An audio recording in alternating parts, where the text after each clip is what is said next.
انسان کا دل مختلف وجوہات کی بنا پر ظلمت اور تاریکی کا شکار ہو جاتا ہے، اور اگر اسے نورانی نہ بنایا گیا تو انسان کا دل مر بھی سکتا ہے، اور اگر خدا نخواستہ انسان کا دل مر جائے تو یقیناً اس کی جگہ جہنم اور اللہ کا عذاب ہوگا۔ دل کو نورانی بنانے کے لیے ان کاموں کا انجام دیں۔ روزانہ توجہ، تفکر اور تدبر کے ساتھ قرآن کی آیات کی تلاوت کریں۔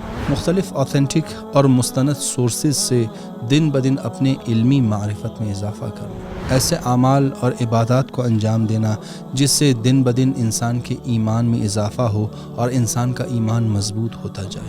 ہر حالت میں اللہ کا ذکر کرنا، اللہ کو یاد کرنا اور اپنے دل کو اللہ کی طرف متوجہ کرنا۔ آیات، روایات اور بزرگان کے اقوال کی روشنی میں سوچ بچار کرنا اور تفکر کرنا۔ اللہ کی بارگاہ میں اپنا سر سجدے میں رکھ کر اپنی کوتاہیوں اور اپنے گناہوں پر رونا۔ اچھے